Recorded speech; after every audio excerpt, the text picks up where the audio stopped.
India's most underrated cricketers யாருன்னு தெரிஞ்சுக்கலாமா? நம்ம லிஸ்ட்டில் ஃபர்ஸ்ட் இருக்கிறது த லெஜண்ட் விவிஎஸ் லக்ஷ்மணன். இவர் வந்து டெஸ்ட் மேட்ச் கிங், த கிளட்ச் கிங். இந்தியாவோட ரொம்ப முக்கியமான டெஸ்ட் மேட்ச்ல இவரோட பங்கு கண்டிப்பாக நிறையாவே இருந்திருக்கும். இவர் அந்த அளவுக்கு நம்ம செலிப்ரேட் பண்ணதில்லை. ஏன்னா இவர் டைம்ல வந்து நமக்கு சச்சின் டெண்டுல்கர், ராகுல் டிராவிட், சௌரவ் கங்குலி போன்ற பெரிய பெரிய பிளேயர்ஸ் எல்லாம் கொண்டாடின அளவுக்கு இவரை நம்ம கொண்டாடல.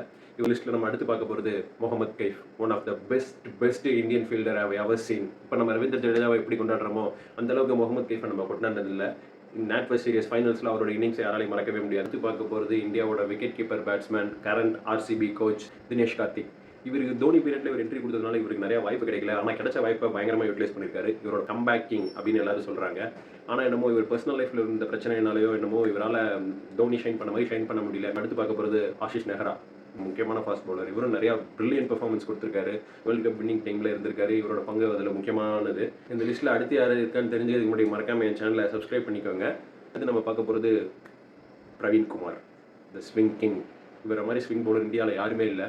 One of the swing king அப்படின்னு சொல்கிற புவனேஸ்வர் குமாருக்குமே அண்டர் ரேட்டட் தான் நான் நினைக்கிறேன். அதே மாதிரி தான் இந்த பிரவீன் குமாரும். இவங்க ரெண்டு பேர்த்தையுமே நம்ம இந்தியா அவ்வளோக்கா செலிப்ரேட் பண்ணலன்னு. இந்த வீடியோ உங்களுக்கு பிடிச்சிருந்துச்சுன்னா ஒரு லைக்கை போடுங்க. நீங்கள் யார் இந்தியாவில் அண்டர் ரேட்டட் பிளேயர்ஸ்ன்னு நினைக்கிறீங்கிறத கமெண்ட்டில் போடுங்க.